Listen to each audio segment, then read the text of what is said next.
I don't know about you, but I am pretty disappointed in people these days. And that is not my normal state of being. I am the one who always says that people are basically good, and if you just tell people how they can help and do good things, they will. And I am beginning to doubt that premise that I have held to for so long. There have been lots of holes poked in my theory these days.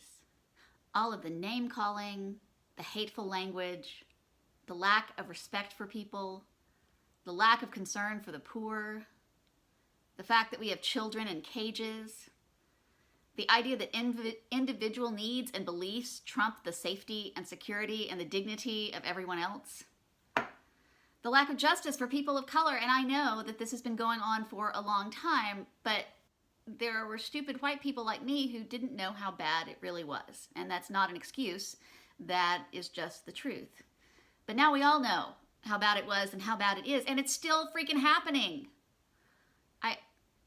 It's just beyond me. So disappointing.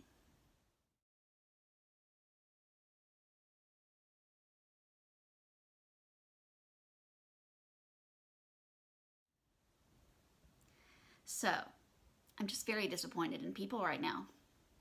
And that's okay. I mean, it's not good, but it's okay. What's not okay is when our disappointment in people begins to turn into disappointment in God. Our lack of faith in people should never be confused with a lack of faith in God. And so let's take Joseph. How is that for a segue for our Bible story this week? Let's take Joseph. Joseph was sold into slavery by his own brothers. Now, granted, Joseph was a bit of a jerk, and he really didn't handle the fact that he was the favorite very well. He really rubbed his brother's nose in it, but I mean, they sold him into slavery. This is something that could have been handled by a family meeting or some kind of intervention. Selling your brother into slavery, that's an extreme reaction. And so Joseph didn't deserve to get sold into slavery, but that's where he found himself.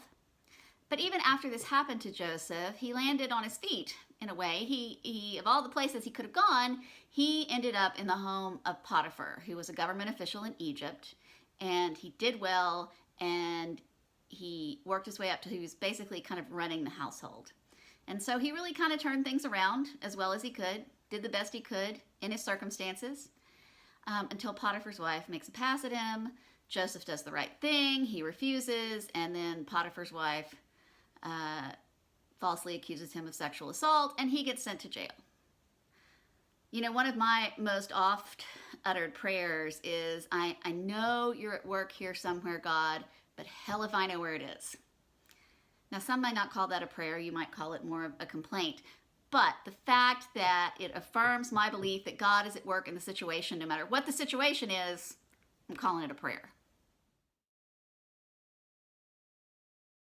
Like that's where Joseph was. You know, I don't know what you're doing here, God, but the scriptures tell us that God was with Joseph. So was God with Joseph when he got the good gig with Potiphar, but not with him when he was in jail? No. But that's what we like to believe, don't we? Don't we believe that in our own lives a lot? That when things are going well, we are #blessed. And when things are not, we're not. That somehow that when things are going well, that we are being blessed by God. And when things aren't going well, clearly we have done something to opt out of God's favor. That's some really bad theology, and it leaves absolutely no room for grace. Because no matter what happens in our lives, and no matter what other people do that impact our lives beyond our control, God shows up. God is always working in our lives, and sometimes it takes some hindsight to look back and see where God was working in our lives. Sometimes it's hard to see it while it's going on.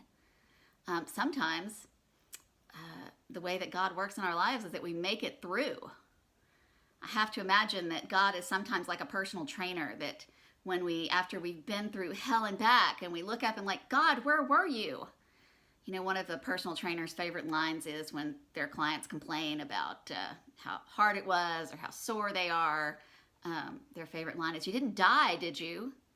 I feel like that's what God wants to say to us sometimes when we are complaining about where was God during this horrible time of our lives. And God's like, you didn't die, did you? You're still here. I was here the whole time. No matter what happens in our lives, no matter what we do, no matter where we go, God will be with us. That is just truth.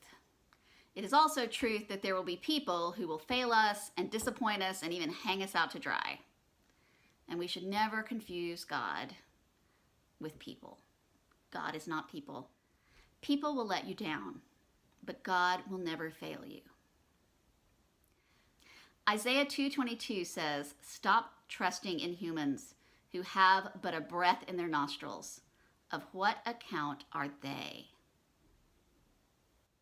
That's basically Isaiah saying, why pin your hopes on somebody who, when they run out of breath, they die? Put your faith in God, who is the breath of life, who is the eternal breath. Joseph, who went from being thrown in a pit to being sold into slavery to ending up in prison, eventually ended up in a place of power.